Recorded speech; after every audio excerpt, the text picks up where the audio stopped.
5 years ago, the people of a village called Berk used to be dragons' enemies. However, a young boy named Hiccup and his dragon friend Toothless changed everyone's point of view and made peace between humans and dragons. Unfortunately, in this attempt, Toothless lost his wing and Hiccup lost his foot. This wasn't the happy ending because new secrets are going to unfold and new villains are coming towards Berk. At first sight, Berk may look like a regular village, but it accomplished something no one could. It's the peaceful relations with deadly dragons. Life here is amazing here. Unlike other folks who enjoy hobbies like whittling or needlepoint, Berkians enjoy dragon racing. In this sport, the dragon riders chase to catch as many sheep as possible. But if you want to win, you must catch the black sheep. The village chief Stoic is looking at the match with great interest, but he still wishes that his son Hiccup has joined it too. After a close chase, a female warrior named Astrid wins the race. Stoic is really happy for her, as she is Hiccup's beloved girlfriend. Meanwhile, Hiccup is busy exploring the world with his night fury dragon named Toothless. He believes that his hard work has paid off, and Berk is now almost a perfect place to live. While riding the dragons, the world looks a whole lot bigger. Beside being a dragon rider, Hiccup is also an inventor. He wants to check his latest invention, but Toothless is scared of failure. Hiccup gives a shot anyway and jumps off the dragon. He opens his artificial wings and starts gliding in the air. At first, the experiment goes smoothly, but Hiccup starts losing balance as he encounters obstacles in his way. Toothless rushes to save him, and they both crash down on the ground. Hiccup enjoyed the ride, but Toothless is angry at the reckless behavior and asks for an apology. After making up to Toothless, Hiccup sits down to draw on his map. He keeps adding every new land he explores. Astrid finally reaches him and asks why he skipped today's dragon race. Hiccup tells her that his dad said something that made him run away. He woke up in a good mood, but as soon as he sat on the breakfast table, Stoic announced his retirement, and he wants Hiccup to take his place. He's going to be the next chief of Berk. Astrid gets really happy to hear this and wonders why Hiccup ran away. Hiccup believes that being the chief and ruling a village is something his dad does, and Hiccup is not like him. He is still searching for his purpose, and he believes it is definitely somewhere out there, so must keep exploring. Astrid tells him that he is thinking too much and nothing is out there. As she says that, a smoke appears in the sky. The both riders go to investigate what happened. They find a weird-looking ice crystal in the middle of the sea, and it seems that the crystals cut into a boat. Suddenly, a net is thrown on Astrid's dragon Stormfly. A few men step forward and accuse Hiccup and Astrid of being dragon thieves. Someone took away their dragons last night and also destroyed their ship. Hiccup tries to explain that he is not the thief, but the men don't listen to him. They are dragon trappers who catch dragons and deliver them to their leader, Drago Bludvist. He needs dragons to build his army. When the trappers refuse to cooperate, Hiccup uses Toothless to distract them and runs away with Astrid and Stormfly. They head straight to the village and try telling Stoic about what they saw today. Stoic keeps ignoring them and talks about the responsibilities Hiccup must take over soon. But when Hiccup takes Drago's name, Stoic is left in shock. He immediately orders to close all gates and forbids anyone from stepping out until further orders. Stoic tells Mark that Drago is a madman without conscience or mercy. Hiccup suggests talking to Drago and changing his mind, but Stoic believes that some minds can't be changed. As the chief of the village, it's Hiccup's duty to give priority to his land. Hiccup doesn't agree and escapes while Astrid follows him too. They head to the trapper ship, and Hiccup surrenders. He wants the trappers to take him to Drago so he can talk to him. Suddenly, the other young riders of Berk reach there, followed by Stoic and his army.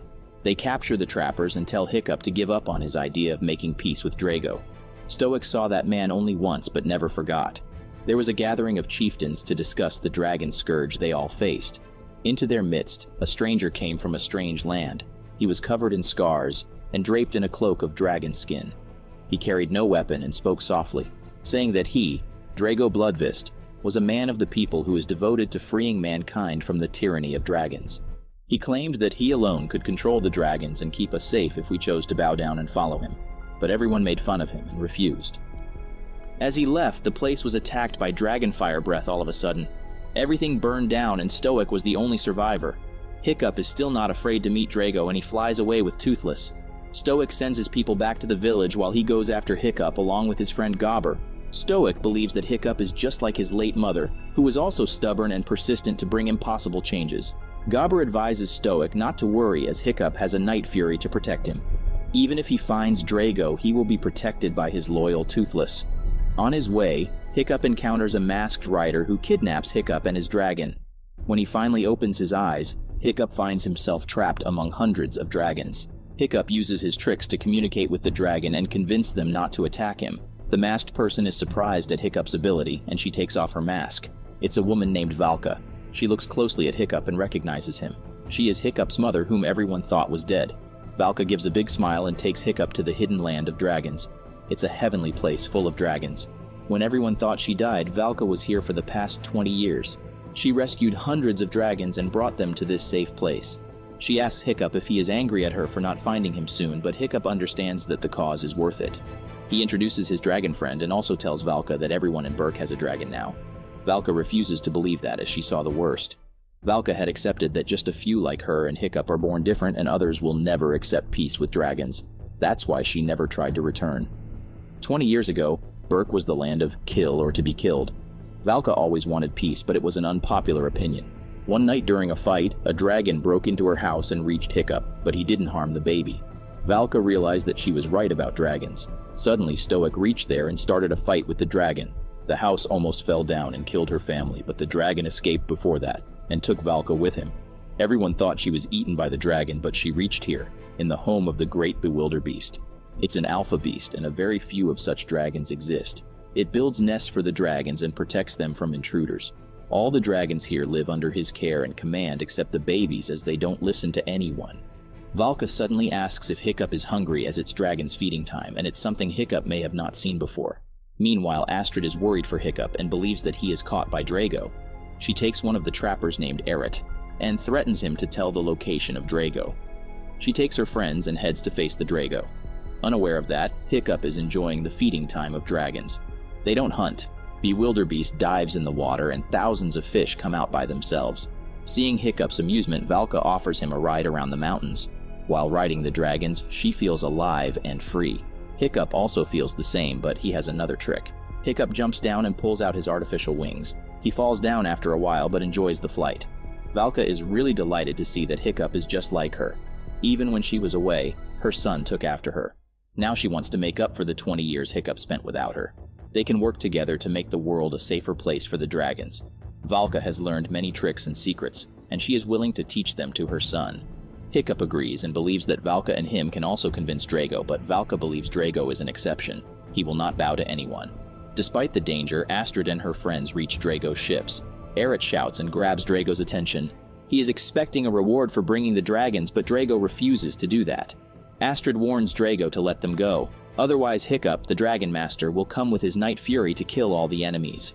Drago isn't afraid at all and decides to attack Berk once he captures all the dragons from the dragon nest.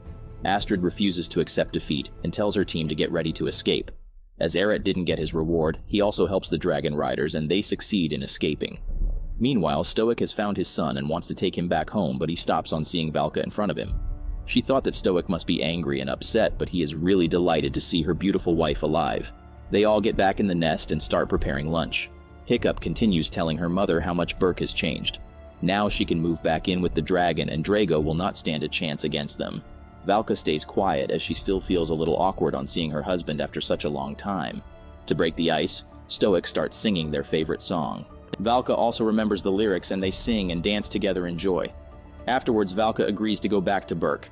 The beautiful moment is ruined when the ground suddenly starts shaking. It's Drago and his army. He keeps hitting the mountains so the Bewilderbeast comes out. Drago has brought another alpha and it takes down Bewilderbeast. The new alpha controls the dragons now and Drago is the one who is controlling the alpha. He proceeds towards Hiccup and mocks him as the useless Dragon Master.